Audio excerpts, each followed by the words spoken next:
എല്ലാവർക്കും നമസ്കാരം. രണ്ട് പുപ്പുലികളുടെ കൂടെയാണ് ഞാനിരിക്കുന്നത് എന്നുള്ള ബോധ്യമുണ്ട്. ഒരാൾ കഴിഞ്ഞ തവണ ഇവിടെ പാടി KLF-ൻ്റെ ഈ കടപ്പുറം കത്തിച്ച ആളാണ്. ഒരാൾ നാളെ ഇത് കത്തിക്കാൻ പോണ ആളാണ്. അവന് കൂടുതൽ ഇൻട്രൊഡക്ഷനൊന്നുമില്ല. ഞാൻ നേരെ ഇവരുടെ ചോദ്യത്തിലേക്ക് കടക്കുകയാണ്. ഇവർ രണ്ടുപേരും ഇങ്ങനെ ഇരിക്കുമ്പോൾ എൻ്റെ മനസ്സിലും, ഞാൻ പാട്ട് പാടാനല്ല പറയുന്നത്, നിങ്ങളുടെ മനസ്സിലും എൻ്റെ മനസ്സിലും ഒക്കെ ലൂപ്പ് പോലെ പോകുന്നത് ഒന്ന് മാത്രമായിരിക്കും, പദയാത്ര അല്ലേ? അപ്പോൾ ഞാൻ പദയാത്ര എന്ന് പറയുന്ന പാട്ടോ ഒന്നുമല്ല ഞാൻ ചോദിക്കുന്നത്. ഇപ്പോൾ പദയാത്ര എന്ന് പറയുന്ന പേര് വളരെ പ്രസക്തമായതാണ് ഈ ഒരു 2-3 ദിവസത്തിനുള്ളിൽ. 32 വർഷത്തിന് ശേഷം മമ്മൂട്ടിയും അടൂർ ഗോപാലകൃഷ്ണനും കൂടി ഒന്നിക്കുന്ന സിനിമയുടെ പേരും പദയാത്ര എന്നുള്ളതാണ്. പക്ഷെ എനിക്ക് ചോദിക്കാനുള്ളത് രണ്ടുപേരോടുമാണ്. രണ്ടുപേരും ഉത്തരം പറഞ്ഞാൽ മതി. നിങ്ങൾ 18 കൊല്ലത്തെ നിങ്ങളുടെ ഒരു പദയാത്രയുണ്ട്. പകം തുടങ്ങിയിട്ടാണെങ്കിലും 17-18 കൊല്ലമാണ്. താളം എന്ന് പറയുന്ന പാട്ടിറങ്ങിയിട്ടും 17-18 കൊല്ലമാണ്. അപ്പോൾ ആ 18 കൊല്ലത്തെ ഒരു പദയാത്ര ഉണ്ട്. അത് എത്ര എളുപ്പമാവില്ല. കാരണം ഇവിടെ സിനിമാ സംഗീതവും പാരലൽ ഇൻഡിപെൻഡൻറ്റ് മ്യൂസിക്കിന് ഇന്നൊക്കെ ഒരുപാട് സ്പേസ് ഉണ്ട്. ഇന്ന് ഒരുപാട് മരതകപ്പച്ചയുണ്ട്. ഇതൊന്നും ഇല്ലാത്ത ഒരു വേനൽക്കാലത്താണ് നിങ്ങൾ തുടങ്ങിയത്. ആ പദയാത്ര, ആ സഫറും എങ്ങനെയായിരുന്നു? രണ്ടാൾ പറയണം. അല്ല, ജോബ് പറഞ്ഞോട്ടെ. എന്നെക്കാളും മുമ്പ് ജോബാണ് സ്റ്റാർട്ട് ചെയ്തത്. അതെ, തുടങ്ങി ഇവിടെ കയറിയ ആള്. ഓഹോ, അങ്ങനെ. നമസ്കാരമുണ്ട് എല്ലാവർക്കും. അല്ല, ഏറ്റവും വലിയൊരു ആഗ്രഹം എന്ന് പറയുന്നത് സ്വന്തമായി മ്യൂസിക് ചെയ്ത് പാടുക എന്നുള്ളതായിരുന്നു ഞാൻ അതുകൊണ്ടാണ് ഈ ഇൻഡിപെൻഡൻറ്റ് ശാഖയിലോട്ട് അങ്ങനെയാണ് ഞാൻ വരുന്നത്. പക്ഷെ അന്നൊക്കെ ഉറപ്പായിട്ടും സിനിമ തന്നെയാണ് അന്നും ഇന്നും മെയിൻ എന്താ പറയുക ഡൊമെയിൻ എന്ന് പറയുന്നത്. അതിൽ തെറ്റും ഞാൻ കാണുന്നില്ല. കാര്യം വെച്ചാൽ അത് നമ്മളൊക്കെ കണ്ടു വളർന്നതും കേട്ടും വളർന്നതും ഒക്കെ നല്ല പാട്ടുകൾ, സിനിമാ പാട്ടുകളും കണ്ടും അങ്ങനെ തന്നെയാണ്. പക്ഷെ എന്നിരുന്നാലും എല്ലാ ആർട്ടിസ്റ്റുകൾക്കും അവരുടേതായ ഒരു സ്പേസ് വേണമെന്ന് ഞാൻ ആഗ്രഹിച്ചിരുന്നു. കാര്യം വെച്ചാൽ സിനിമയിൽ കൂടെ മാത്രമേ കലാകാരൻ മുന്നോട്ട് വരാൻ പാടുള്ളൂ എന്നുള്ളൊരു അങ്ങനെ ഒരു ലിമിറ്റഡ് ആയിട്ടുള്ളൊരു സ്ഥിതി ഉണ്ടായിരുന്നു. ഉറപ്പായിട്ടും നമ്മൾ ആ കാലത്തൊക്കെ എത്രയോ നല്ല കലാകാരന്മാർ മിസ്സായി പോയിട്ടുണ്ടാവും പ്രേക്ഷകർക്ക്. അപ്പോൾ അത് പാടില്ല.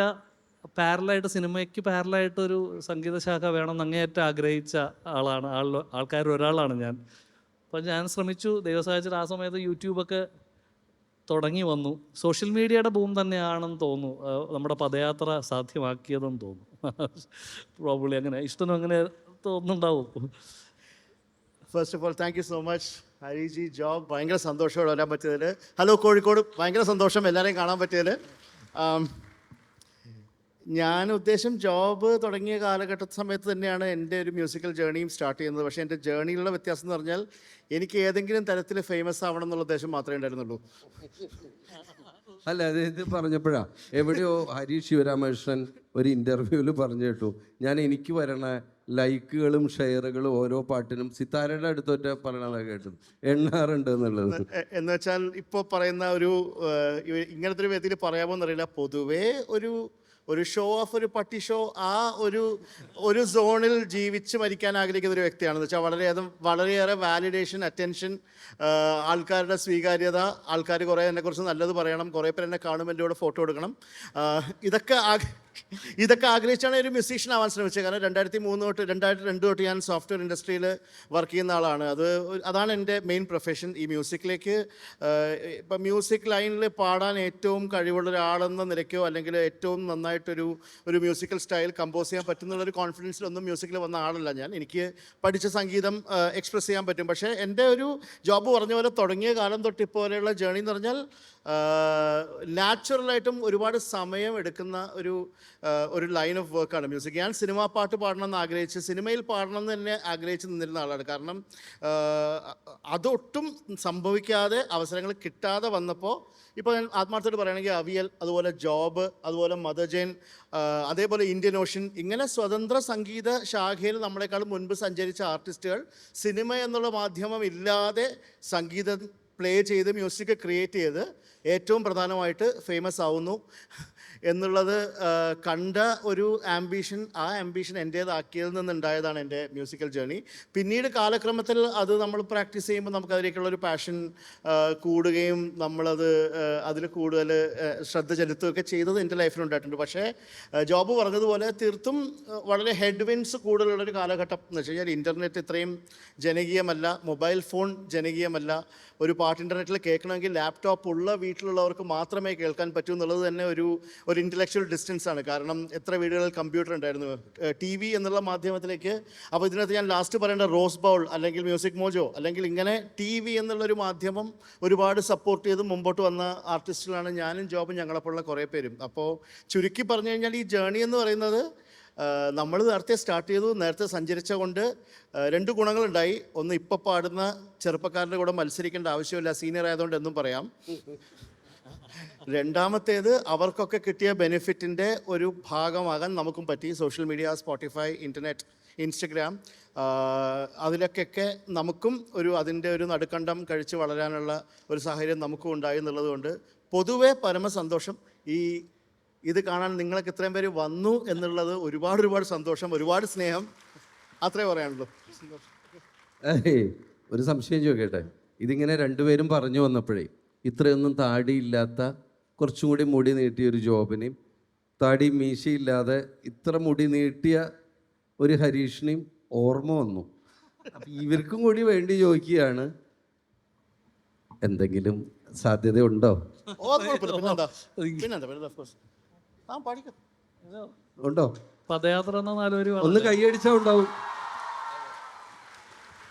ഞാൻ കമ്പോസ് ചെയ്യുന്ന സമയത്തേ, പദയാത്ര കമ്പോസ് ചെയ്യുന്ന സമയത്ത് ഞാൻ ഇങ്ങനെ പാടാൻ ശ്രമിക്കുന്നുണ്ട് പല കാര്യങ്ങളും, പക്ഷേ നടക്കുന്നില്ല. അപ്പോൾ ഞാൻ പറഞ്ഞു, വാടകയ്ക്ക് ഗുണ്ട ഇറക്കണ പോലെയാണ് ഞാൻ ഇങ്ങനെ ആ പാട്ട് കൂടെ പാടാൻ വിളിച്ചത്. കാരണം വെച്ചാൽ എനിക്ക് ആ പാട്ടിനെ കൂടുതൽ അടുത്ത ഒരു തലത്തിലേക്ക് കൊണ്ടുപോകണം എന്നാഗ്രഹമുണ്ട്. പക്ഷേ സ്വന്തമായിട്ട് സാധിക്കാത്തതുകൊണ്ട് ഇങ്ങനെ സ്നേഹത്തോടെ വിളിച്ചപ്പം മൂപ്പര് വന്ന് അത് എനിക്ക് ചെയ്തു തന്നു. അത് തന്നെ ലൈവിൽ ഒരു 10 തവണ തന്നെ പാടിച്ചു, കൂടുതൽ നന്നായി പോയോ സാർ എന്ന് ചോദിക്കുന്ന രീതിക്കാണ് ആ പാട്ട് റെക്കോർഡ് ചെയ്തത്. അത് കഴിഞ്ഞ് എന്നെ എടുത്തുകൊണ്ടാണ് പോയത്.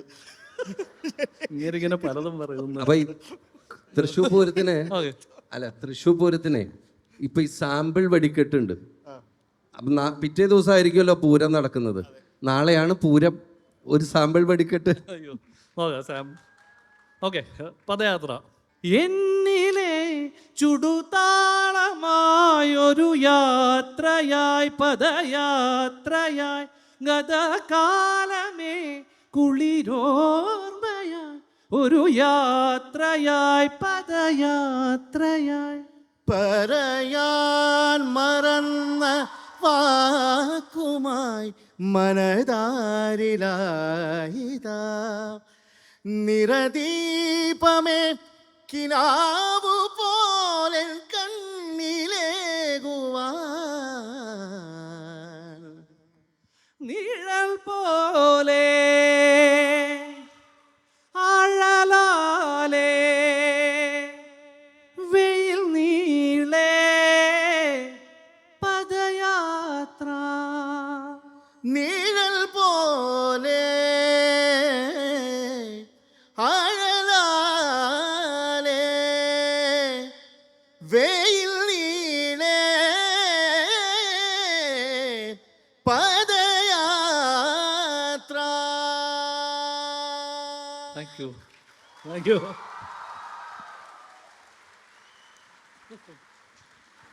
മൈക്കിൽ ശബ്ദം മാത്രം കേൾക്കുമ്പോൾ ഭയങ്കര ടെൻഷനാണ്. ബാൻഡൊക്കെ ഉണ്ടെങ്കിൽ ഒരു രസമുണ്ട്.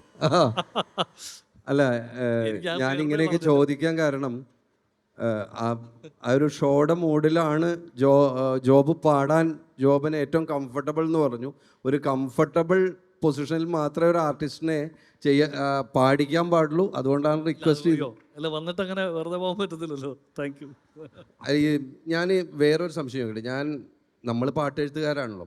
അപ്പോൾ ഈ ഏങ്ങണ്ടിയൂർ ചന്ദ്രേട്ടനായിട്ട് ഞാൻ ഇങ്ങോട്ട് വരണതിൻ്റെ മുമ്പ് സംസാരിച്ചിരുന്നു. ഒരു പക്ഷേ ജോബിൻ്റെ ഏറ്റവും കൂടുതൽ എല്ലാ പാട്ടുകളും താളം തൊട്ട് നിഴൽ വരെയുള്ള എല്ലാ ഭാവമാണെങ്കിലും പദയാത്രയാണെങ്കിലും ഒക്കെ എഴുതിയത് ചന്ദ്രേട്ടനാണ്. അപ്പോൾ ചന്ദ്രേട്ടൻ പറഞ്ഞ 2 കാര്യങ്ങളുണ്ട്. അതായത് ചന്ദ്രേട്ടൻ തൃശ്ശൂർ സ്ലാങ്ങിലാണല്ലോ പറഞ്ഞത്. അവൻ്റെ കയ്യിൽ സ്റ്റോറി ഉണ്ടറാ. അപ്പോൾ ജോബ് ഒരു കഥയുള്ളവനാണെന്നാണ് പുള്ളി വളരെ പോയറ്റിക്കലായിട്ട് പറഞ്ഞത്. രണ്ടാമത്തെ കാര്യം പറഞ്ഞൊരു കാര്യം, ഇപ്പോൾ ഒരുപക്ഷെ കമ്പയർ ചെയ്യല്ല ചെയ്യുന്നത്, കാവാലം അങ്ങനെയുള്ള 2 പേരും 2 ജോണറിലിരിക്കുന്ന ആളുകളാണ് ഇവിടെ. അപ്പോൾ ഈ കാവാലത്തിൻ്റെയൊക്കെ ഒരു ടെക്സ്റ്റ് ഫോക്ക് പാട്ടുകൾ, നെടുമുടി വേണുചേട്ടൻ്റെയൊക്കെ, അതിൻ്റെ ഒരു തുടർച്ച അതുപോലെ അല്ലെങ്കിലും ജോബിലുണ്ട് എന്നാണ് പറഞ്ഞത്. ഇതിൻ്റെ ഒരു ട്രാവൽ ഉണ്ടെന്ന് പറഞ്ഞു. ഈ ഫോക്ക് പല സ്ഥലത്തും അന്വേഷിച്ചാണ് ഈ ഈണം കണ്ടെത്തുന്നത്. ആ ഒരു ട്രാവൽ എങ്ങനെയാണ്? ഈ പറഞ്ഞ കണക്ക് വേണുവങ്കളുമായിട്ടും കാവാല സാറുമായിട്ടൊക്കെ വളരെ ആത്മബന്ധം ഉണ്ടാകാൻ ഭാഗ്യമുള്ള ആളാണ് ഞാൻ. ബേസിക്കലി കുട്ടനാട്ടുകാരാണ് ഞാനും. അടിസ്ഥാനപരമായിട്ട് കൈനഗിരി എന്ന് പറഞ്ഞ സ്ഥലമാണ്, പക്ഷേ ട്രിവാൻഡ്രത്ത് ബോൺ ആൻഡ് ബോട്ടപ്പാണ്. വേണുവങ്കൾ ആയിരുന്നു താമസം. അദ്ദേഹത്തിൻ്റെ മകന് ഞാൻ ആത്മമിത്രങ്ങളാണ്. അപ്പോൾ അതേ മകൻ ഉണ്ണി ദുബായിലാണ്. അപ്പോൾ ഞാൻ കുഞ്ഞിലെ ആ വീട്ടിൽ പകുതി വളർന്ന ഒരാളാണ്. ആ വീട്ടിൽ എൻ്റെ വീട്ടിലായിട്ടാണ് എൻ്റെ കുട്ടിക്കാലം മുഴുവൻ. അപ്പോൾ അങ്കിളുടെ കുറേ സ്വാധീനം ഉറപ്പായിട്ടും കൊച്ചിലെ മുതൽ പുള്ളി കേൾപ്പിക്കും. എടാ ഇത് കേൾക്കൂ എന്ന് പറയും. അല്ലെങ്കിൽ കഥകളി സംഗീതമായാലും എല്ലാം ഇങ്ങനെ കേൾക്കാനുള്ളൊരു ഭാഗ്യം പുള്ളിയുടെ അടുത്തുനിന്ന് കിട്ടിയിട്ടുണ്ട്. പ്ലസ് അങ്കിൾ വഴിയാണ് കാവാല സാറിൻ്റെ അടുത്ത് എത്താനും മേ ബി എന്താ പറയണ്ടേ, അതിൻ്റെ ഒരു ചെറിയൊരു ഇൻഫ്ലുവൻസിൻ്റെ ഒരു അറ്റം. അത് കുട്ടനാട്ടുകാരനായതുകൊണ്ടാണോ? അതുകൊണ്ടല്ല, എന്തോ അവരുടെ കൂടെ ആ താളമൊക്കെ ചിലപ്പോൾ നമ്മളെ ഇൻഫ്ലുവൻസ് ചെയ്തിട്ടുണ്ടാവാം. അവിടുത്തെ നമുക്ക് അവിടെ ജീവിക്കാനുള്ള യോഗം എനിക്ക് ഉണ്ടായിട്ടില്ലെങ്കിലും മേ ബി എൻ്റെ ഫാദർ വഴിയും എൻ്റെ എന്താ പറയുക അങ്കിൾ വഴിയും കാവല സാറൊക്കെ വഴി കുറച്ചൊക്കെ ഒരു സ്റ്റോറി ടെല്ലർ. പിന്നെ എൻ്റെ പാട്ടുകളൊക്കെ നിങ്ങൾ ശ്രദ്ധിച്ചാൽ മനസ്സിലാവും, ബയോഗ്രഫിക്കൽ ഇൻ നേച്ചറാണ് മിക്ക പാട്ടുകളും. ഞാൻ എൻ്റെ എന്തെങ്കിലും ഒരു അനുഭവങ്ങളോ അല്ലെങ്കിൽ എൻ്റെ കൂട്ടുകാരുടെ ജീവിതകഥയോ ഒക്കെ ആയിരിക്കും. ഇപ്പോൾ പദയാത്ര തന്നെ എൻ്റെ ഏറ്റവും അടുത്ത സുഹൃത്തിൻ്റെ ഒരു ഹിമാലയൻ യാത്രയോടനുബന്ധിച്ച് അങ്ങനെ എന്നെ ഇൻസ്പയർ ചെയ്തിട്ട് ഞാനത് കമ്പോസ് ചെയ്യായിരുന്നു. അതുപോലെ നിഴൽ ഒക്കെ എല്ലാ പാട്ടും ഭാവം. താളം ചെയ്യുന്ന സമയത്ത് എന്തായിരുന്നു? താളം ഞാനും ചരണും യാക്സനും ചേർന്ന് ചെയ്തൊരു ആൽബമായിരുന്നു. അപ്പോൾ കോളേജിലെ കമ്പോസ് ചെയ്ത് തുടങ്ങിയ ചരണം. ഞാൻ ഒരു കോളേജിൽ എഞ്ചിനീയറിംഗ് പഠിച്ചത്.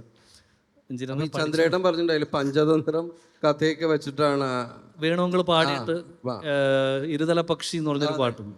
അതെ. അപ്പോൾ അത് അങ്കിളിനെ കൊണ്ട് പാടിക്കണം എന്ന് ഞങ്ങൾക്ക് വലിയ ആഗ്രഹമായിരുന്നു. അപ്പോൾ ചന്ദ്രേട്ടനാണ് ഇതിൻ്റെ എല്ലാം നമ്മുടെ കൂടെ എന്താ പറയുക സ്ട്രോങ് ആയിട്ട് നിൽക്കണ ഒരാൾ. ചേട്ടാ ഇങ്ങനെ കുറച്ച് ഐഡിയ ഉണ്ട് നമുക്ക്. അപ്പം പുള്ളിയുടെ ഏറ്റവും വലിയ പുള്ളിയെ ഏറ്റവും സ്നേഹിക്കുന്ന ഒരു ഘടകം എന്ന് പറഞ്ഞാൽ പുള്ളിയുടെ ആ ഒരു ഫ്ലെക്സിബിലിറ്റി എനിക്കിഷ്ടമാണ്. നമ്മൾ ഇരുന്ന് കഴിഞ്ഞാൽ ഒരു ചേട്ടൻ അനിയൻ ഒരു ബന്ധത്തിലേക്ക് എത്താനും പെട്ടെന്ന് എൻ്റെ മനസ്സിലുള്ള ആ കഥയെ എടുത്ത് പുള്ളി നല്ല വാക്കുകളായിട്ട് മാറ്റാനും ഒക്കെ ചേട്ടനോടൊരു വലിയ നന്ദിയാണ്. കണ്ണോട് കണ്ണായുടെ എല്ലാം അദ്ദേഹം എഴുതിയ പാട്ടുകളാണ്. അപ്പോൾ ചേട്ടൻ പറഞ്ഞതിന് വേണുചേട്ടനെ കൊണ്ട് പാടിച്ച കമ്പോസ്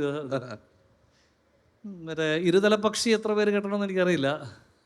കുറേ പേര് കേട്ടിട്ടുണ്ട്. ചേലൊത്ത പൂമര കൊമ്പത്ത് രാരിരം പാടുന്നേ സുന്ദര പക്ഷി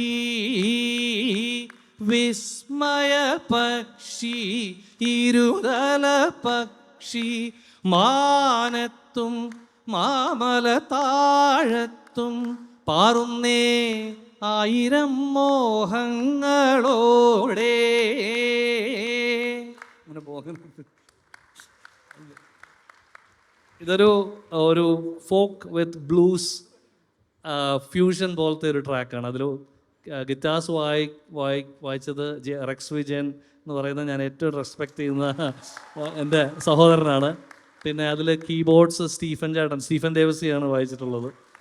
ബേസ് ജോസി ചേട്ടൻ. അപ്പോൾ അങ്ങനെ ഞാൻ ഏറ്റവും ഇഷ്ടപ്പെടുന്ന കുറേ പേരുമായിട്ട് ആ പാട്ടിൽ കൂടാൻ പറ്റി ആ ഒരു ആൽബത്തിൽ. അപ്പം അങ്ങനെ കഥകൾ നിങ്ങൾ ബാക്കി അല്ല അടുത്ത് തന്നെ ഒരു ഇപ്പോൾ നമ്മുടെ ബാബുജി ഇവിടെ ഉണ്ടായിരുന്നു. ഹരീഷ് ശിവരാമകൃഷ്ണന് എന്നെ സംബന്ധിച്ചിടത്തോളം ഒരു മ്യൂസിക് ലവർ എന്നുള്ള നിലയ്ക്ക് കയ്യടി പാട്ടിന് നമ്മൾ ധാരാളം കൊടുക്കുന്നുണ്ട്. പക്ഷേ കയ്യടി കൊടുക്കേണ്ട ഒരു സ്റ്റേറ്റ്മെൻ്റ് ഉണ്ടായിരുന്നു. അത് വേറെ ഒന്നുമല്ല, ONV കുറുപ്പ് എഴുതി ശരത്ത് സംഗീതം ചെയ്ത് ഹരഹരപ്രിയ രാഗത്തിൽ മിശ്രചാപ്പ് താളത്തിലുള്ള ഒരു കീർത്തനമാണ് ശ്രീരാഗമോ എന്ന് പറഞ്ഞു. ഇത് പറയുമ്പോൾ നമ്മൾ ഒരു ചരിത്രം കൂടി ഉണ്ട് ചേർത്ത് വെക്കണം. ഈ ഇപ്പം കണ്ണ് ചൊളിക്കുന്നവരുണ്ടാവും സിനിമാ പാട്ട് എന്ന് പറയുമ്പോൾ. പക്ഷേ ഇതിൻ്റെ തമാശ എന്താണെന്ന് വെച്ചാൽ, ഇപ്പോൾ ഹരീഷിന് അറിയായിരിക്കും മാരമണൻ ഉമാരമണൻ എന്ന് പറയുന്ന കീർത്തനം പാപനാശം ശിവൻ കൃതി എന്നാണ് എവിടെയും ചെയ്യുന്നത്. ഇതിൻ്റെ കോമഡി എന്താണെന്നറിയോ? 1934 സേവാസദനം എന്ന് പറയുന്ന ഒരു സിനിമ പലർക്കും അറിയായിരിക്കും ഇറങ്ങി മദ്രാസിൽ. അതിൽ നായികയായിട്ട് അഭിനയിച്ച ആ അഭിനേത്രിയെ പിന്നീട് വേറൊരു രീതിയിലാണ് ലോകം മുഴുവൻ കണ്ടത്. ആ നായികയായിട്ട് അഭിനയിച്ച 24-കാരിയുടെ പേര് മധുരൈ ഷൺമുഖ വടിവ് സുബലക്ഷ്മി അഥവാ MS സുബലക്ഷ്മി എന്നായിരുന്നു. അപ്പോൾ ഈ MS സുബലക്ഷ്മിക്ക് പാടാൻ വേണ്ടിയിട്ട് പാപനാശം ശിവൻ ചിട്ടപ്പെടുത്തി ഉണ്ടാക്കിയ ഒരു സിനിമാ പാട്ടായിരുന്നു മാരമണൻ ഉമാരമണൻ. അത് കീർത്തനമായിട്ടുണ്ടെങ്കിൽ ഈ ശ്രീരാഗമവും കീർത്തനമാണ്. അതുകൊണ്ടാണ് അതിലൊരു ചരിത്രം ഉണ്ടെന്നുള്ളത് ചോദിക്കാനുള്ളത്, വേറെ ഒന്നുമല്ല.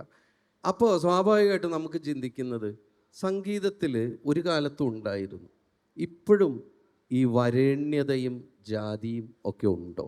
ജാതി എല്ലാത്തിലും ഉണ്ട്. വരേണ്യത ഒരിക്കലും ഉണ്ടാവാൻ പാടില്ലാത്തൊരു രംഗമാണ് കല.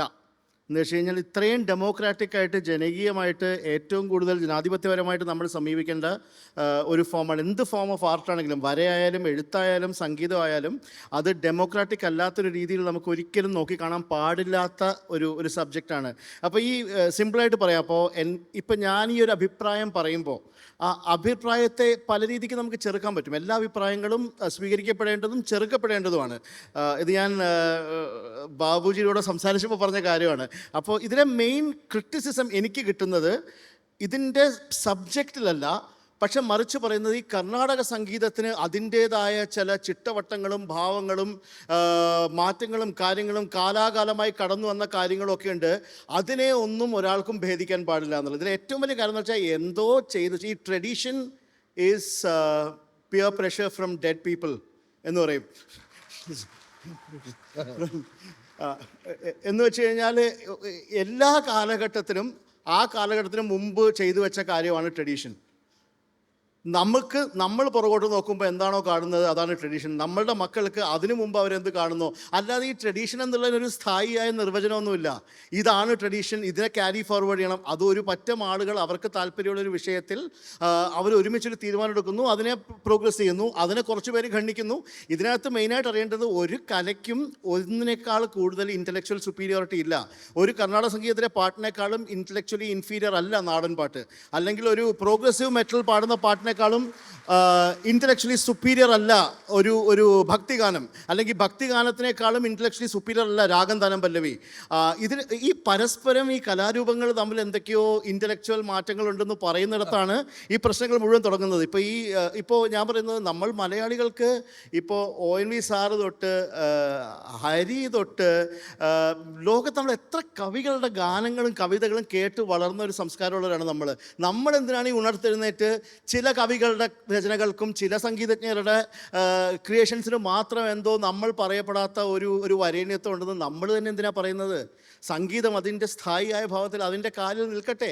നമ്മൾ ഇഷ്ടമുള്ളതൊക്കെ കേൾക്കാം, നമുക്ക് ഇഷ്ടമില്ലാത്തത് നമുക്ക് ഒഴിവാക്കാം. പക്ഷേ എനിക്ക് പറയാനുള്ള മെയിൻ കാര്യം എന്ന് പറഞ്ഞാൽ, ഞാൻ പെർസ്യൂ ചെയ്യുന്ന എല്ലാ സംഗീതവും എനിക്ക് ഒരുപോലെയാണ്. ഞാൻ കേൾക്കുന്ന എല്ലാ മ്യൂസിക്കും എനിക്ക് ഒരേപോലെ പ്രിയപ്പെട്ടതാണ്. അതിലെനിക്ക് ഇഷ്ടങ്ങളും അനിഷ്ടങ്ങളും ഉണ്ടാവാം. ചിലത് ഞാൻ കേൾക്കും, ചിലത് കേൾക്കില്ല. പക്ഷേ ഹരി ഒരുപാട് ദീർഘിപ്പിക്കുന്നില്ല സമയത്തിൻ്റെ കാരണം കൊണ്ട്. പക്ഷേ ആരെങ്കിലും എന്നോട് വന്ന് ഈ സംഗീതത്തിന് നിങ്ങൾ കൊടുക്കുന്നതിനേക്കാളും കൂടുതൽ ഒരു പ്രത്യേകതയും വരേണ്യത്വവും ഉള്ളതുകൊണ്ട് നിങ്ങളത് ചെയ്യാൻ അർഹനല്ല, നിങ്ങൾക്കത് സ്പർശിക്കാനുള്ള അവകാശമില്ല, നിങ്ങൾക്ക് അത് ചെയ്യാനുള്ള ഒരു അർഹതയില്ല എന്നൊക്കെ പറഞ്ഞാൽ തീർച്ചയായിട്ടും അതിനെ കഠിനമായ ഭാഷയിലും പ്രവൃത്തിയിലും കൂടെ എതിർത്തിരിക്കും. അല്ല, ഈ വിയർപ്പ് തുന്നിയിട്ട കുപ്പായം എന്ന ഒന്നാന്തരം കവിതയല്ല എന്ന് പറയുന്നതിലും ഈ വരേണ്യത തന്നെയാണ് പ്രവർത്തിക്കുന്നത്. അപ്പോൾ ഞാൻ ചോദിക്കണ ഒരു കൃതി പറഞ്ഞോളൂ. ഇല്ല, മറ്റേ സിനിമയിൽ ശ്രീനിവാസൻ സാർ ഈ മഞ്ജീര ശിഞ്ചിതം എന്ന് പറഞ്ഞ് കളിയാക്കുന്നുണ്ട് ഇതേ കാര്യത്തിന് ശ്രീനിവാസന്റെ സിനിമയ്ക്കകത്ത്. അല്ല, ഈ ചിലപ്പോൾ മഞ്ജീര ശിഞ്ചിതങ്ങളെ നല്ലതുള്ളൂ എന്ന് ചിന്തിക്കുന്നവരുടെ അല്ല, നേരത്തെ പറഞ്ഞത് നമ്മൾ കണ്ടത് മാത്രമാണ് ശരിയെന്ന് ഹരീഷ് എവിടെയോ പറഞ്ഞതാണ് ഇതിന്റെ കാര്യം തോന്നുന്നു. തീർച്ചയായിട്ടും. അപ്പോൾ ഒരു കൃതി പാടാൻ പറ്റുമോ? ഓ പിന്നെന്താ, പറയേണ്ടത് ശ്രീരാഗമോ? ഓ പിന്നെന്താ. അപ്പോഴല്ലേ ഇപ്പം ഞാനൊരു ഒരു ഒരു 30 സെക്കൻഡിൽ കൂടുതൽ എടുക്കില്ല. ഇപ്പം ഞാൻ ഉദാഹരണം പറഞ്ഞോ, സരിഗ മപദനി സനിധമഗരി സ. ഇതിലൊരു കാര്യം മാത്രം പറയാം. ഈ ശ്രീരാഗത്തിൻ്റെ ഇൻ്റർല്യൂഡ് ആദ്യത്തെ BGM-ൽ ധനി ധപ മപദനി ധപ മഗരി ഗ മപദനി സരി മഗരി സനി ധപ മഗരി ഗ മപദ സരി ഗ മപ നി സരി ഗ മ. ബാക്കി എന്താ? പക്കാല എന്ന് പറയുന്നത് ത്യാഗരാജ കീർത്തനമാണ്. പക്കാല നിലവടി എന്നുള്ള കീർത്തനം ഈ പാട്ടിനകത്ത് ഉപയോഗിച്ചിട്ട് അതേ മീറ്ററാണ്.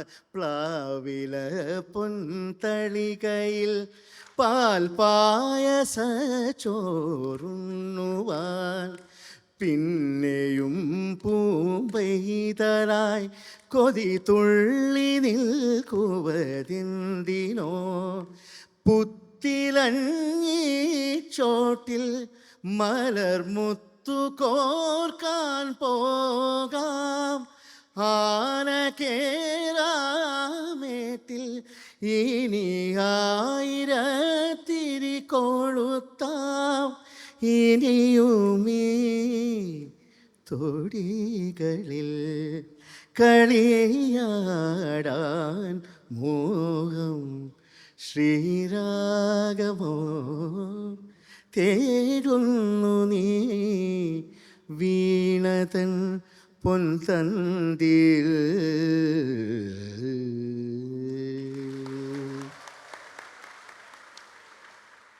ധനികനി ധനിത പമപധനിത പമത പമഗരി സകോവിലിൽ പുലർവേളയിൽ എന്ന് പാടിയ കച്ചേരിയായി.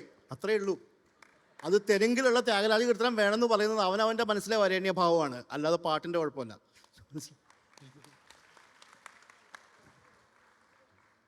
ജോബ് ഇല്ല, ചോദിക്കട്ടെ. ഈ 100-ൽ 99.5 മാർക്ക് മേടിച്ച് പേടിച്ചിരിക്കുന്ന കൂട്ടുകാർ നമുക്കൊക്കെ ഉണ്ടാവില്ലേ? നമ്മൾ 55 മാർക്ക് മേടിച്ചിട്ട് വീട്ടിൽ ഫോൺ ചെയ്ത് അമ്മ ഇന്നൊരു മസാല ദോശയും ഒരു കോഴിമുട്ട ഉണ്ടാക്കി വെച്ചേക്ക് എന്ന് പറയുമ്പോൾ ജോബ് 99 മാർക്ക് മേടിച്ചിട്ട് എങ്ങനെ വീട്ടിൽ പോകുമെന്ന് അറിയില്ല. തൊട്ടപ്പുറത്തെ വീട്ടിലെ ഗോവിന്ദൻ ചേട്ടൻ എന്തു പറയുമോ എന്തോ എന്നൊക്കെ പറയുന്ന മനുഷ്യനാണ്. അതുകൊണ്ട് മതിയായില്ലേ? അല്ലേ, ഞാൻ പൊതുവെ പെർഫോം ചെയ്യാൻ ഫുൾ ബാൻഡൊക്കെ വരുമ്പോൾ എനിക്ക് ധൈര്യവും ഞാൻ ഒറ്റയ്ക്ക് ഇതുപോലെ വന്ന് സംസാരിക്കാനും പാടാനൊക്കെ ഭയങ്കര, ഒറ്റയ്ക്കല്ല 2 ഫേവറേറ്റ് ആൾക്കാരുണ്ടെങ്കിലും എനിക്ക് ഭയങ്കര പ്രശ്നമാണ്. പക്ഷേ ഇപ്പം എന്നെ കണ്ടല്ലേ, ഞാൻ പറഞ്ഞ ഒരു മയത്തിലൊക്കെ കത്തിക്കണം കയറുമ്പോൾ. മലയാളത്തിലെ ഈ ലോവർ ടെമ്പോയിൽ പെർഫോം ചെയ്യുന്ന അല്ലെങ്കിൽ ഒരു എന്താ പറയുന്നത് അണ്ടർ അറേഞ്ച്ഡ് എന്ന് പറയുന്ന ഒരുപാട് മറ്റേ അതിൻ്റെ തുടക്കം കുറിച്ചത് ജോബാണെന്ന് പലർക്കും അറിയില്ല. ഇവിടെ ഏറ്റവും കൂടുതൽ ഇന്ന് ഫോളോ ചെയ്യപ്പെട്ടു വരുന്ന ഒരു കവർ സോങ് എന്ന് പറഞ്ഞ ആൾക്കാർക്ക് ബ്ലഡ് പ്രഷർ കൂടുകയും കുറയുകയും ചെയ്യുന്ന ആ സബ് ജോൺറ ആക്ച്വലി പയനിയർ ചെയ്ത് ഞങ്ങൾക്കൊക്കെ ഭയങ്കര ഇൻസ്പിറേഷനായി വന്നത്. അപ്പോൾ ജോബിൻ്റെ കുറേ പഴയ മെറ്റീരിയൽ കേട്ടാൽ നിങ്ങൾക്ക് അറിയാൻ പറ്റും. അപ്പോൾ അദ്ദേഹം വിനയാന്വിതനാണ്. പക്ഷേ അല്ല, വിനയാന്വിതനോടൊരു ചെറിയ ചോദ്യം. അതായത് ഈ ചന്ദ്രേട്ടൻ ഇതുപോലെ തന്നെ പറഞ്ഞൊരു കാര്യം, ഈ ഒരു സിനിമയ്ക്ക് പാട്ട് എഴുതണ പോലെയാണ് ജോബിൻ്റെ അടുത്ത് വന്നു കഴിഞ്ഞാൽ നമുക്ക് സിറ്റുവേഷനൊക്കെ പറഞ്ഞു തന്ന് സിനിമ നമ്മൾ ഇപ്പോൾ ഒരു ഇൻഡിപെൻഡൻറ്റ് സോങ് എന്ന് പറയുമ്പോൾ അങ്ങനെയല്ലേ വിചാരിക്കുക. ഇത് അതൊന്നുമല്ല, സിനിമയ്ക്ക് പാട്ട് എഴുതുന്ന പോലെ ട്യൂണൊക്കെ പറഞ്ഞു തന്ന് സിറ്റുവേഷനൊക്കെ പറഞ്ഞു തന്ന് ഒരു കഥയുണ്ടാവും, ഇങ്ങനെയാണെന്നാണ് പറഞ്ഞത്. പക്ഷേ ജോബിൻ്റെ ക്രെഡിറ്റിൽ സിനിമാ സംഗീതം ചെയ്തത് പ്ലേ ബാക്ക് അല്ല കേട്ടോ, ഒരു സിനിമയേ ഉള്ളൂ. അതെന്താ? രസം. അതെന്താണ്, വേണ്ടാന്ന് വെച്ചാണോ? നേരത്തെ ആദ്യം പറഞ്ഞു സിനിമയാണ് എല്ലാവരുടെയും താല്പര്യം എന്ന് ഹരീഷും പറഞ്ഞു. ഉറപ്പായിട്ടും എനിക്ക് സിനിമ കമ്പോസ് ചെയ്യാൻ അവസരങ്ങൾ വന്നിട്ടുണ്ട്. പക്ഷെ അതിൻ്റെ ഒരു പ്രഷർ എനിക്ക് എടുക്കാൻ ഒരു അല്പം പാടാണ്. എന്നെപ്പോലെ ഒരു സെൻസിറ്റീവായിട്ടൊരു ക്യാരക്ടറിന് ഞാൻ ഭയങ്കര ആങ്ഷ്യസ് ആയിട്ടൊരു പേഴ്സൺ ആയിട്ടോ, ഭയങ്കര ടെൻഷനൊക്കെ ഉള്ള ഒരാളാണ്. സ്റ്റേജിൽ മാത്രം ദൈവം സഹായിച്ചിട്ട് അത് പ്രേക്ഷകരുടെയൊക്കെ ഒരു ഇഷ്ടം കൊണ്ട് അത് കുറഞ്ഞ് ഞാനങ്ങ് പെർഫോം ചെയ്യുന്നുള്ളൂ. പക്ഷേ അല്ലാണ്ട് പല കാര്യങ്ങൾക്കും ഒരു ടെൻഷൻ ആണ് എനിക്കുള്ള ആളാണ്. അപ്പോൾ സിനിമ എന്ന് പറയുന്നത് ഒത്തിരി പേരുടെ സ്വപ്നമാണ്. ഒരു സിനിമ ചെയ്യുക എന്ന് പറയുന്നത് ഡയറക്ടറുണ്ട്, അദ്ദേഹത്തിൻ്റെ വിഷനുണ്ട്, കൂടെ എത്രയും പേര് അതിനുവേണ്ടി വർക്ക് ചെയ്യുന്നുണ്ട്. അപ്പോൾ ടൈം ലൈൻ ഉണ്ടാവും, ഒരു ഡെഡ് ലൈൻ ഉണ്ടല്ലോ. നമ്മൾ പാട്ട് പെട്ടെന്ന് ചിലപ്പോൾ പെട്ടെന്ന് 2 ദിവസത്തിലായിരിക്കും അതിൻ്റെ ഒരു സ്ക്രാച്ച് കൊടുക്കേണ്ടി വരിക. അല്ലെങ്കിൽ ഇങ്ങനെയുള്ള പ്രഷേഴ്സൊക്കെ എനിക്ക് ഇച്ചിരി ബുദ്ധിമുട്ടാണ്. എൻ്റെ ഒരു ട്രൂ സെൽഫ് മ്യൂസിക്കിൽ കൊണ്ടുവരാൻ ബുദ്ധിമുട്ടാണെന്നുള്ളൊരു എന്താ പറയണ്ട ഒരു പേടി. ചിലപ്പോൾ ചെയ്യാൻ പറ്റിയേക്കാം, അതിലോട്ട് ധൈര്യത്തോടെ ഇറങ്ങാത്തതിൻ്റെ കുഴപ്പമായിരിക്കാം. പക്ഷേ എനിക്ക് ആ ഒരു ഭയമുണ്ട്, മറ്റുള്ളവരുടെ ജീവിതത്തിൽ നമ്മളൊരു പ്രോബ്ലം ആവരുത് എന്നുള്ളൊരു കാഴ്ചപ്പാട് കൊണ്ട് ചില സമയത്ത് നമ്മളൊന്ന് വലിയും. അപ്പോൾ ആ ഉൾവലിവ് സിനിമയ്ക്ക് നല്ലതല്ല എന്ന് എനിക്ക് പലപ്പോഴും തോന്നാറുണ്ട്. കാര്യം അത് ചെയ്യേണ്ട പോലെ ചെയ്ത് തന്നെ ആവണം, അതിൻ്റെ ആ സമയത്ത് തീർത്ത് തന്നെ ആവണം. അല്ലാതെ ഒരു ഇത്ര ദിവസം കഴിഞ്ഞ് നമ്മൾ പിന്നെ വന്നിട്ടൊക്കെ ചിലപ്പം അവർക്കത് ബുദ്ധിമുട്ടാകും. അപ്പം ഇങ്ങനെയുള്ള പേടികൾ കൊണ്ട് ഞാൻ മാറി നിൽക്കാറാണ് പതിവ്. രസം എന്ന് പറഞ്ഞൊരു സിനിമ ഞാൻ ചെയ്തിട്ടുണ്ട്, രാജീവ് നാഥ് സാറ് ചെയ്ത. അതിൽ ഒരു റൗണ്ട് പരീക്ഷിച്ചു. അപ്പോൾ ഇതിൻ്റെ അകത്ത് കുറച്ച് ബുദ്ധിമുട്ടാണ്. എന്നെ സംബന്ധിച്ചിടത്തോളം ജീവിതം സമാധാനം ഇൻഡിപെൻഡൻ്റ് ആയിട്ട് ചെയ്യാൻ നമ്മളുടെ എന്താ പറയുക മ്യൂസിക് നമ്മൾ ഷെയർ ചെയ്യുന്നു. അതെന്ത് തന്നെ ആയാലും അത് നമ്മൾ മാത്രമാണ് അതിൻ്റെ ഫലം അനുഭവിക്കുക, നല്ലതായാലും ചീത്തയായാലും അല്ലേ. അപ്പോൾ ആ ഒരു സേഫ് സോണിൽ ഞാൻ കംഫർട്ടബിൾ ആണെന്നുള്ളതാണ് അതിൻ്റെ സത്യം. മേ ബി സിനിമ നല്ല ഈ പറഞ്ഞ കണക്ക് നല്ല സുഹൃത്തുക്കൾ എന്നെ മനസ്സിലാക്കി വരുന്ന സമയമുള്ള പ്രോജക്ട്സൊക്കെ ചെയ്യാൻ താല്പര്യമില്ലാണ്ടല്ല, ചെയ്യാം. പക്ഷേ ഈ ഒരു കംഫർട്ട് സോണിൻ്റെ ഒരു പ്രശ്നമുണ്ട്, അതിൻ്റെ കുഴപ്പമാണ് ഹരിച്ചേട്ടാ. അത് ആക്ച്വലി അത് ബ്രേക്ക് ചെയ്യണം എന്ന് തന്നെയാണ് ആഗ്രഹം. പക്ഷേ അറിയില്ല, ഇനിയും സമയമൊക്കെ മുന്നോട്ട് വരട്ടെ. ചെയ്യണം പക്ഷേ. ഓഹോ, ഇത് ഞാനൊരു ആരാധകൻ എന്നുള്ള നിലയ്ക്കും കൂടെ പറയുന്നതാണ്. എന്ന് വെച്ചാൽ ആ ഒരു സെൻസിബിലിറ്റി സിനിമയിലേക്ക് വരേണ്ടത് അത്യാവശ്യമാണെന്നുള്ളൊരു കാര്യമാണ്. ഞാൻ ഇതിൻ്റെ ഇടയിൽ എനിക്കത് പറയാൻ കാരണം, എൻ്റെ ഒരു സുഹൃത്ത്, വളരെ അടുത്ത സുഹൃത്തായിരുന്നു, നിരവധി സിനിമകൾ അസോസിയേറ്റ് ചെയ്തിട്ട് അയാൾ സിനിമ ചെയ്യാൻ തീരുമാനിച്ച് ഒരു ആക്ടറുടെ ഡേറ്റ് കിട്ടി, അതിൻ്റെ കാര്യങ്ങൾ മുന്നോട്ട് പോകുന്ന സമയത്ത് ഒരുപക്ഷെ അടുത്ത ദിവസം സിനിമ തുടങ്ങാം എന്നുള്ളതിൻ്റെ തലേ ദിവസമാണ് കാർഡിയാക്ക് അറസ്റ്റ് വന്നിട്ട് സുഹൃത്ത് പോയത്. അപ്പോൾ അവൻ്റെ വലിയൊരു ആഗ്രഹം അവൻ എന്നോട് പലപ്പോഴും പറയായിരുന്നു, അതായത് സിനിമ ഓണായി കഴിഞ്ഞാൽ, ഇപ്പോൾ ഓണായി കഴിഞ്ഞാൽ നിനക്ക് ജോബിനെ കണക്ട് ചെയ്ത് തരാൻ പറ്റുമോ? കാരണം പദയാത്ര പോലെ ഒരു സോങ് എനിക്ക് ജീവിതത്തിൽ ഇന്ന് വരെ ഞാൻ അതുപോലൊരു സോങ് എൻ്റെ സിനിമയിൽ വേണം എന്ന് പറഞ്ഞു. അതുകൂടി മനസ്സിൽ വെച്ചിട്ടാണ്, അവനിപ്പോൾ നമ്മളോടൊപ്പം ഇല്ല, അവനിവിടെ എവിടുന്നെങ്കിലും ഇരുന്ന് കേൾക്കുന്നുണ്ടാവും എന്ന് ഞാൻ വിചാരിക്കുന്നു. അപ്പോൾ അവന് വേണ്ടിയെങ്കിലും നിങ്ങൾ സിനിമയിലേക്ക് വരാം. നോക്കട്ടെ, എന്താ പറയുക, ആ സുഹൃത്തിന് എൻ്റെ എന്താ പറയണ്ട, പുള്ളി നമ്മുടെ കൂടെ ഇല്ലെങ്കിലും അങ്ങേയറ്റം താങ്ക്സ് പറയുകയാണ്. പിന്നെ വേറെ ഒരു കാര്യം കൂടെ ഉണ്ട്. സിനിമ മേഖലയിൽ നമ്മൾ തുടങ്ങുമ്പോൾ എല്ലാവരും വളരെ ഒരുമിച്ച് ഒരു ഇതായിട്ട് തുടങ്ങും. കുറച്ചും ഈ പ്രഷർ വരുമ്പം പലരുടെയും ലാംഗ്വേജ് ഒക്കെ മാറുന്നതായിട്ട് ചില സമയത്ത് ഞാൻ കേട്ടിട്ടുണ്ട്. അപ്പോൾ അതൊക്കെ എന്നെപ്പോലൊരു വളരെ ലോലഹൃദയന് അങ്ങനെ അത് എല്ലാവരെയും നമുക്ക് ജനറലൈസ് ചെയ്യാൻ പറ്റില്ല. പക്ഷേ the pressure force them to put pressure on us. അതാണ് സത്യം. മോളിൽ നിന്നുള്ള പ്രഷർ അവർക്ക് വരും, അവർ നമ്മളിലേക്ക് എത്തിക്കും. കെട്ടിപ്പിടുത്തത്തിൻ്റെ ആ ഒരു ഇത് കുറയാൻ സാധ്യതയുണ്ട്. അപ്പോൾ ഇങ്ങനെയൊക്കെ അനുഭവങ്ങളുണ്ട്. അല്ല അപ്പോൾ ഈ DC ബുക്സിൻ്റെ ഇതെവിടെ എല്ലാവരും കാണുമല്ലോ. അപ്പോൾ പ്രഷറല്ലാതെ പ്ലഷർ തരുന്ന സംവിധായകർ എവിടെയെങ്കിലും ഉണ്ടെങ്കിൽ ജോബിനെ സംഗീത സംവിധായകനായിട്ട് പരിഗണിക്കാം. അതാണ്, അതുകൊണ്ട് നമ്മളങ്ങ് മാറി നിൽക്കുകയാണെങ്കിൽ ആർക്കും ബുദ്ധിമുട്ടില്ലല്ലോ. അതാണ് മെയിൻ. വരട്ടെ, അങ്ങനെ ഒരു അവസരം വന്നാൽ എനിക്കും തീർച്ചയായും ചെയ്യണം എന്ന് ഉണ്ട്. അപ്പോൾ I will try my best. And ഈ പറഞ്ഞത് ഒരിക്കലും ജനറലൈസ്ഡ് ആയിട്ടൊരു കാര്യമല്ല. കുറച്ച് എന്താ പറയണ്ടേ, എല്ലാത്തിലും ഉണ്ടല്ലോ. അപ്പോൾ അങ്ങനെ ഒരു കാര്യം ചോദിക്കട്ടെ, വീണ്ടും ഈ പണ്ട് ഹരീഷ് പറഞ്ഞൊരു കാര്യം മനസ്സിൽ വെച്ച് ഞാൻ ചോദിക്കുന്ന, ഈ ദേവരാജ മാഷ് ഒരിക്കൽ പറഞ്ഞു, ഞാൻ 32 പാട്ടൊറ്റ മോഹനത്തിൽ ചെയ്തിട്ടുണ്ട്, അതൊന്നും ഒന്നിൽ നിന്ന് വ്യത്യസ്തമാണ്. അതുപോലെ തന്നെ MSVയോട്, ഗ്രേറ്റ് MSVയോട് ഒരു സിംഗർ എന്തോ പാടാൻ സ്റ്റുഡിയോ ഇതിൽ നിൽക്കുമ്പോൾ പുള്ളി ഇങ്ങനെ നൊട്ടേറ്റ് ചെയ്യാൻ തുടങ്ങി അത്ര. അപ്പോൾ പറഞ്ഞു, അന്ത ട്യൂണുക്ക് സ്വരമേ പോടാതെ അതെന്നോട് ഹാർട്ട് എന്ന് പറഞ്ഞു എന്നാണ് പറയുന്നത്. ശരിക്ക് ഇപ്പോൾ ഞങ്ങളൊക്കെ വരി എഴുതുന്നവരാണ്. ഇപ്പോൾ പ്രാണസഖി ഞാൻ എന്ന് പറയുന്നത് ആ വരിയാണ് പാട്ടിലുള്ളത്. സംഗീതം ഇതിൻ്റെ ഭാഷയാണോ? സംഗീതമുണ്ട്, വരിയുണ്ടെന്നാണല്ലോ പറയുന്നത്. വരിയാണ് ഇപ്പോൾ നമ്മൾ ഭാഷയായിട്ട് കണക്കാക്കപ്പെടുന്നത്. സംഗീതം ഇതിൻ്റെ ഭാഷയാണോ പാട്ടിൻ്റെ? എൻ്റെ അഭിപ്രായമായിട്ട് രേഖപ്പെടുത്തുകയാണ്. ഇതിന് കൃത്യമായിട്ടുള്ള, ഇപ്പോൾ കൃത്യമായി ഇതിനെ കൗണ്ടർ ചെയ്യാനുള്ള ഒരു പോയിന്റ് ഓഫ് വ്യൂ ഞാൻ തന്നെ പല വ്യക്തികളിൽ നിന്ന് കേട്ടിട്ടുള്ളതുകൊണ്ട് അങ്ങനെ ഒരു കോൺട്രേറിയൻ വ്യൂ സാധ്യമാണെന്ന് ആദ്യം അക്നോളജ് ചെയ്തുകൊണ്ട് സംസാരിക്കുന്നതാണ് അതിലെ പ്രതിപക്ഷ മര്യാദ. അപ്പോൾ പക്ഷേ ഇതിനകത്ത് എൻ്റെ അഭിപ്രായം എന്ന് പറഞ്ഞു കഴിഞ്ഞാൽ, കവിത, പാട്ട്, കവിത എന്നുള്ള എൻ്റെ മനസ്സിൽ എനിക്ക് ഏറ്റവും ഇഷ്ടമുള്ളത്, ഞാനൊരു കവിത ആദ്യം കേൾക്കുന്നു, പിന്നെ അത് ഗാനമാകുന്നു, ഗാനത്തിനെ ഒരു ഗായകൻ ആലപിക്കുന്നു. ഈ 3 ഫാക്ടേഴ്സിലേക്ക് നമ്മൾ കടന്നു പോകുന്നുണ്ടെന്നാണ് ഞാൻ കാണുന്നത്. ഇപ്പം സംഗീതം ഒരു കവിതയെ ശ്രോതാവിലേക്ക് എത്തിക്കുന്ന മീഡിയമായിട്ട് നമുക്ക് ചിന്തിക്കാവുന്ന ഒരു കാര്യമാണ്. വളരെ ലളിതമായിട്ടൊരു എഴുതി വെച്ചൊരു പോയട്രി മ്യൂസിക്കലി കമ്പോസ് ചെയ്യുമ്പോൾ അത് കുറച്ചും കൂടിയും ജനകീയമായി ആളുകളിലേക്ക് എത്തിച്ചേരുന്നു. അതൊരു ഒരു ഒരു പാത്ത്, അത് തീർച്ചയായിട്ടും നമ്മൾ ഒരുപാട് നമ്മൾ കണ്ടിട്ടുള്ള ഒരു പാത്ത്. ഇത് തന്നെ ഒരു ഈണത്തിനെ ജീവൻ കൊടുക്കാൻ, ഒരു തനന താന എന്ന് പാടുന്ന ഒരു ഈണത്തിന് അത് മറ്റൊരു രീതിയിൽ സാധ്യമല്ലാത്ത ഒരു ജീവൻ കൊടുക്കാൻ കവിതയെ ഉപയോഗിക്കുന്നു, ഒരു ഗാനത്തെ ഉപയോഗിക്കുന്നു. ഈ 2 ട്രാജക്ടറീസും സംഗീതത്തിൽ പോസിബിളാണെന്ന് വിശ്വസിക്കുന്ന ആളാണ്.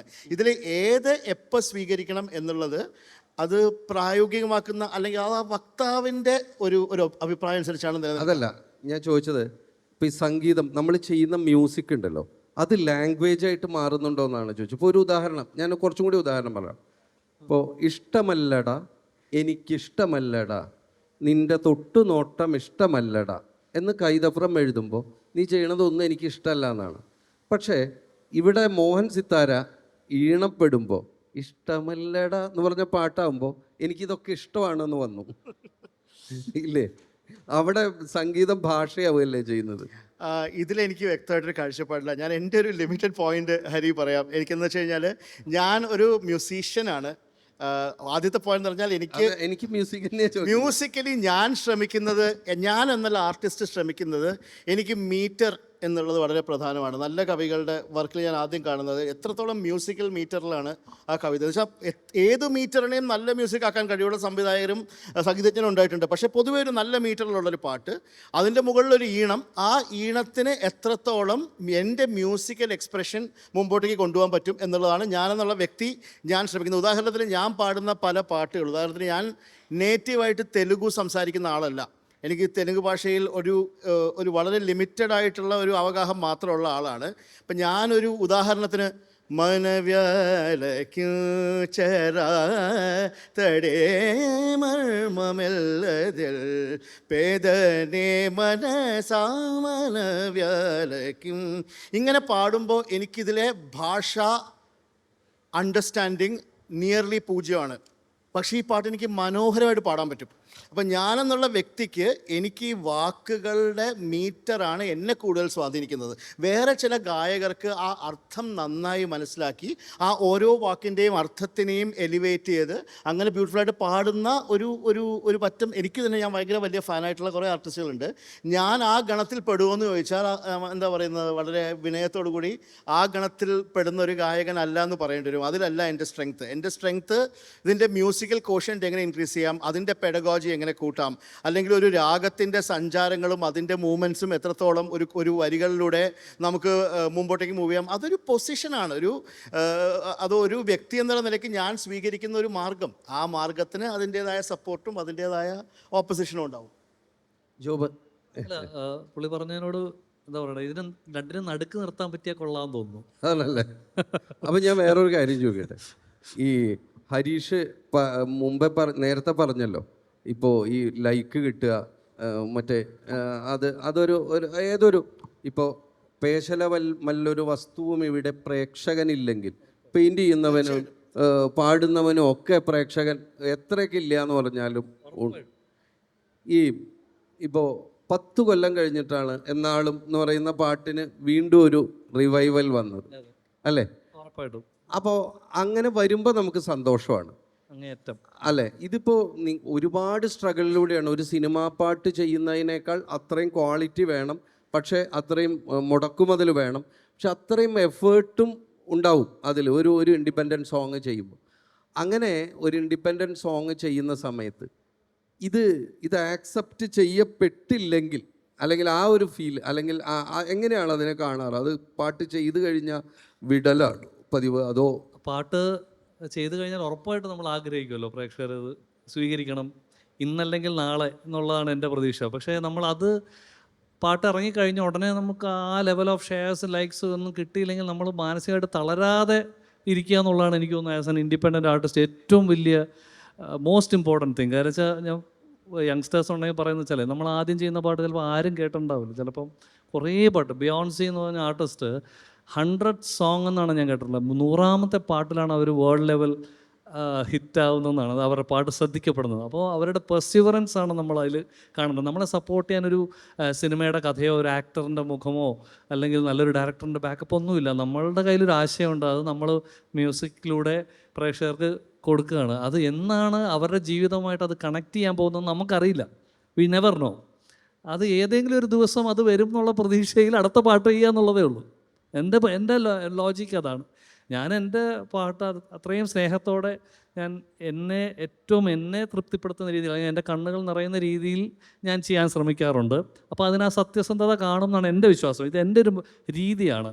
അപ്പോൾ ഞാൻ അങ്ങനെ ശ്രമിക്കുമ്പോൾ ഏതെങ്കിലും ഒരു ദിവസം 10 പേർക്ക് അത് അങ്ങേയറ്റം ജീവിതത്തോട് ചേർത്ത് നിർത്താൻ പറ്റുന്നൊരു പാട്ടായാൽ, as an artist I feel I am blessed. And ആ 10 പേര് മതി, അവർക്കത് ജീവിതവുമായിട്ട് കണക്ട് ചെയ്യാൻ പറ്റിയാൽ അവിടെ നമ്മളുടെ ആശയം ഷെയർ ചെയ്ത് കഴിഞ്ഞു എന്നാണ് ഞാൻ വിശ്വസിക്കുന്നത്. പിന്നെ അത് കൂടുതൽ പോയാൽ അത്രയും സന്തോഷം, കൂടുതൽ പോകുമ്പോൾ അത്രയും സന്തോഷം. അപ്പോൾ കണ്ണോട് കണ്ണായിടം 10 വർഷം ശേഷം തിരിച്ചു വന്നപ്പോൾ ചേട്ടാ എന്താ പറയുക, ഞാനിങ്ങനെ ഇവൻ്റെ ഇന്നസെൻസ് സാറ് വീഴണ പോലെ ഇത് ഒരു പോക്കുകൾ പോയി. ലിറ്ററലി അത് നമ്മളെ കണ്ണുകൾ നിറയ്ക്കുക തന്നെയാണ്. അത്രയും പ്രേക്ഷക സ്നേഹം ആ പാട്ടിന് പിൽക്കാലത്ത് വന്നതിൽ വളരെ വളരെ സന്തോഷം. വീണ്ടും കൂടുതൽ പാട്ടുകൾ ചെയ്യാൻ എന്നെ അങ്ങേയറ്റം പ്രേരിപ്പിച്ച ഒരു സംഭവമാണ്. സോ ഐ ബിലീവ് ഉറപ്പായിട്ടും നമ്മൾ 100% സത്യസന്ധമായിട്ട് എന്ത് കാര്യം ചെയ്താലും അതിൻ്റെ ഫലം എപ്പോഴെങ്കിലും വരും എന്നുള്ള കാര്യം ഉറപ്പാണ്. പത്മരാജൻ സാറാണ് എൻ്റെ ഏറ്റവും വലിയ ഇൻസ്പിറേഷൻ. അദ്ദേഹത്തിൻ്റെ സിനിമകൾ നോക്കൂ. പത്മരാജൻ സാറ് വെച്ച ക്രാഫ്റ്റ് എന്ന് പറയുന്നത് അന്നത്തെ കാലത്ത് ചിലപ്പം ഫുൾ സ്വീകരിക്കപ്പെട്ടെന്ന് എനിക്ക് തോന്നുന്നില്ല. അവർ പല സിനിമകളും ഇന്ന് നമ്മളത് സെലിബ്രേറ്റ് ചെയ്യണം, എടുത്ത് ആഘോഷിക്കുകയാണ്. എത്ര പ്രാവശ്യമാണ് നമ്മൾ അദ്ദേഹത്തിൻ്റെ ഓരോ സിനിമകളും കാണുന്നത്. അപ്പോൾ അദ്ദേഹത്തിൻ്റെ പഴയ ഇൻ്റർവ്യൂസ് ഞാൻ പോയി കാണാറുണ്ട്. അപ്പോൾ നമ്മൾ ഡൗൺ ആവുന്ന സമയത്തൊക്കെ അത് പോയിരുന്ന് കാണും ഞാൻ. ചിലപ്പോൾ വേണ്ട പുള്ളിക്ക് അതാണ് പറ്റിയെങ്കിൽ നമ്മളെപ്പോലെ പാവപ്പെട്ടവർക്ക് എന്താ പറയുന്നത്, അത് എന്നെങ്കിലും അത് വരും. ആ ഒരൊറ്റ വിശ്വാസത്തിലാണ് ഞാൻ മുന്നോട്ട് പോകുന്നത്. Thank you for the support കേട്ടോ. ഒരു രക്ഷയില്ല, എപ്പോഴെങ്കിലുമൊക്കെ തിരിച്ചു തരുന്നുണ്ടല്ലോ, അത് തന്നെ ധാരാളം സന്തോഷം. അല്ല, അപ്പോൾ ഒരു ചെറിയ അത്യാഗ്രഹം ചോദിച്ചോട്ടെ. ഇപ്പം ഇതൊക്കെ ആ പാട്ട് കണക്ട് ചെയ്തോരാ അല്ലേ ഇരിക്കുന്നത്, അല്ലേ? അത് ഉണ്ടാക്കിയ ആർക്ക് വേണ്ടിയാണോ ഉണ്ടാക്കിയ ആ വ്യക്തി ഇവിടെ ഇരിക്കുന്നുണ്ട്. ആതിര എൻ്റെ വൈഫാണ്. പുള്ളിക്കാരിക്ക് വേണ്ടി ഞാൻ ഇത് കമ്പോസ് ചെയ്തതേ. അസാധ്യ പാട്ടുകാരിയുമാണ്, കണ്ണൂർക്കാരിയാണ് പുള്ളിക്കാരി. ഞാനും അമൃത സൂപ്പർ സ്റ്റാർ എന്ന് പറഞ്ഞ റിയാലിറ്റി ഷോ എത്ര പേര് കണ്ടെന്നറിയില്ല, 2006 ആതിരോ. ഞാൻ ഇവിടെ നിൽക്കുമ്പോൾ ഞാൻ 2 പേര് പാടിച്ചോട്ടെ? അല്ല, ഉറപ്പായിട്ട് നീയും പാടണം. എന്നാളും നമ്മളൊന്നായിടും, കരളിൽ നീയും വാനോളം പോന്നതാ, നിന്നെ പോലെ ആരുമില്ല മണ്ണിൽ വരാതെയോ. ഓളങ്ങളായി കാലങ്ങളിൽ കൈകോർത്തു നാമെന്നും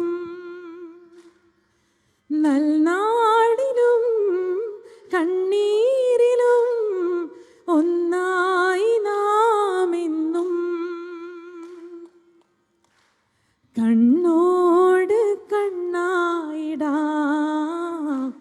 മെയ്യോട് മെയ്യായിടാം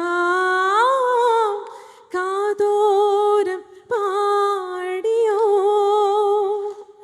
അനുരാഗം തേടിയോ മാനത്തെ പൂന്തോപ്പിൽ താരങ്ങൾ പാടുമ്പോൾ അന്നു നാം കണ്ടതല്ലേ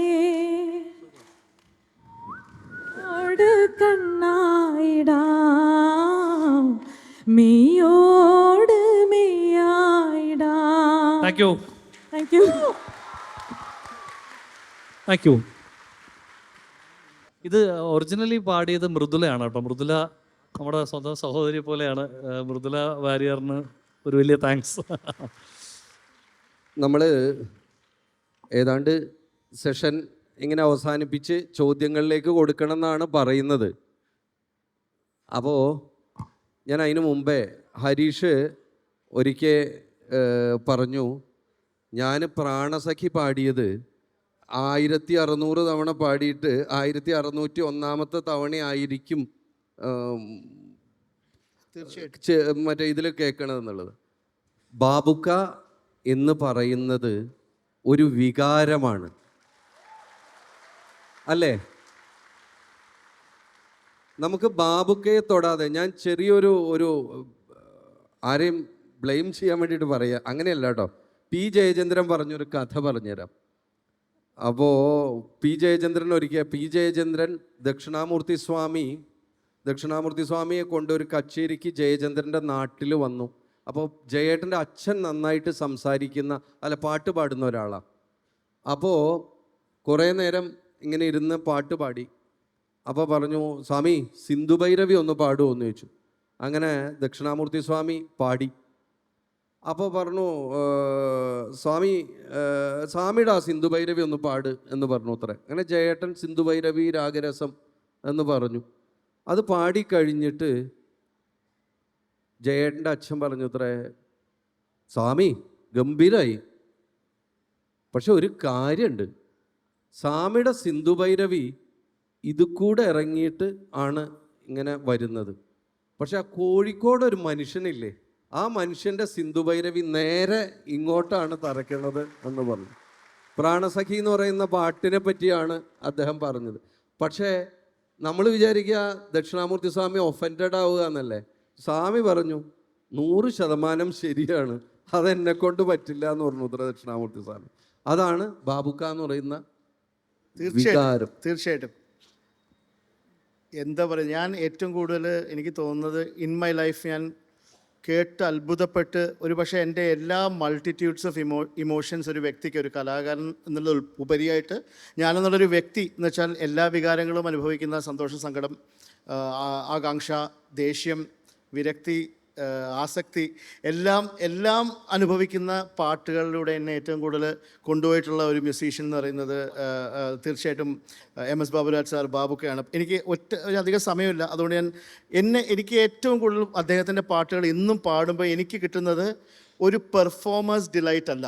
പലപ്പോഴും ഒരു കലാകാരൻ ഒരു പാട്ട് പെർഫോം ചെയ്യാൻ വേണ്ടി പാടി ഞാനത് പാടുമ്പോൾ എനിക്ക് കിട്ടുന്ന കയ്യടി, അല്ലെങ്കിൽ എനിക്ക് കിട്ടുന്ന അംഗീകാരം, അല്ലെങ്കിൽ എനിക്ക് കിട്ടുന്ന, പക്ഷേ ബാബുരാജ് സാറിൻ്റെ, ബാബുക്കയുടെ പാട്ടുകൾ പാടുമ്പോൾ ഞങ്ങളിൽ പലർക്കും, എനിക്കൊന്ന് ജോബൊക്കെ ചിലപ്പോൾ ഇത് എഗ്രി ചെയ്യുന്ന കാര്യമാണ്, ഞങ്ങൾക്ക് കിട്ടുന്നത് ഒരു പെർഫോമൻസ് ഡിലൈറ്റ് അല്ല, പക്ഷെ ഒരു ഭയങ്കര സെൽഫ് ആക്ച്വലൈസേഷൻ. ഈ പാട്ടൊക്കെ ഒരു പുരുഷായുസ് ജീവിച്ച് മരിച്ച് വീണ്ടും ജനിച്ച് ജീവിച്ചാൽ പോലും കമ്പോസ് ചെയ്യാൻ സാധിക്കില്ല എന്ന് തോന്നിക്കുന്ന ഒരു സാഹചര്യത്തിലാണ് നമ്മൾ ഈ പാട്ടുകൾ പാടുന്നത്. നമ്മുടെ ഈ ചില ഭൗതിക നേട്ടങ്ങളുടെ ഇത് ചിന്തിക്കുമ്പോഴാണ് ഇതിൻ്റെ നിരർത്ഥകത തോന്നുന്നത്. കാരണം MS ബാബുരാജ് എന്ന് പറയുന്ന മനുഷ്യന് ഒരു നാഷണൽ അവാർഡില്ല, ഒരു സ്റ്റേറ്റ് അവാർഡില്ല.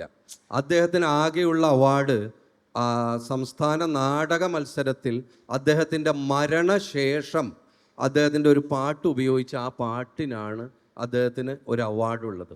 അപ്പോൾ ഈ പ്രതിഭ എന്ന് പറയുന്നത് അവാർഡുകൾക്കൊക്കെ അപ്പുറത്ത് മനുഷ്യന്മാരുടെ ഹൃദയത്തിൽ തീർച്ചയായും ഇവർ രണ്ടുപേരും കൂടി ബാബുക്കയുടെ പാട്ട് പാടും. ഹരീഷ് പറഞ്ഞ പോലെ അത് ബാബുക്കയ്ക്ക് വേണ്ടിയിട്ടുള്ളതാണ്.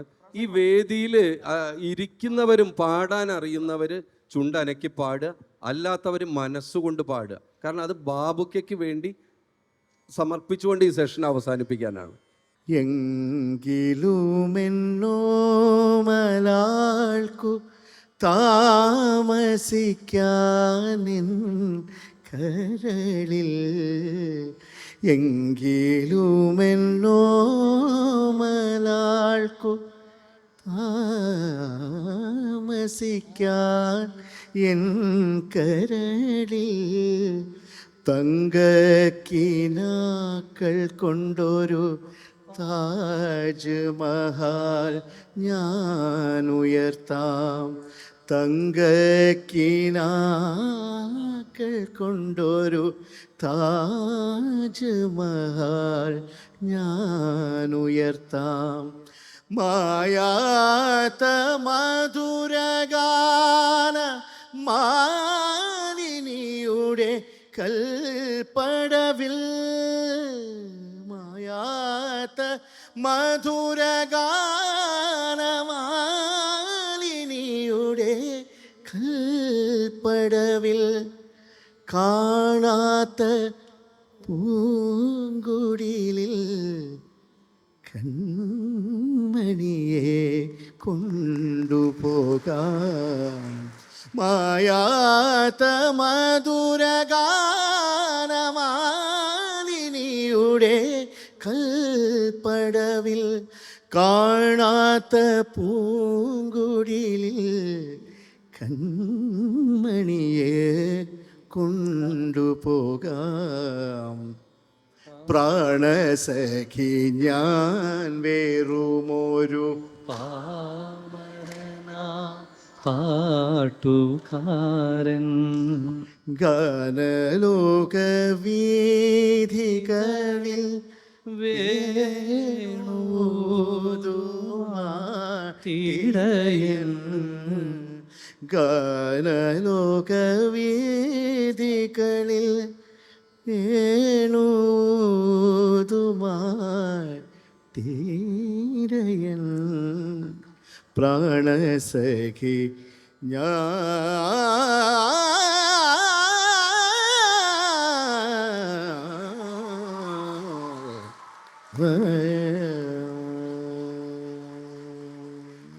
ഇതുകൊണ്ടാണ് വാടകയ്ക്ക് ആളെ ഇറക്കിയെന്ന് പറഞ്ഞത് പദയാത്ര പാട്. വാടകയൊന്നും മേടിച്ചില്ല, പക്ഷെ അതാണ് ഞങ്ങൾ തമ്മിലുള്ള സ്നേഹം. ഹായ് സർ, എൻ്റെ പേര് ഐഷ.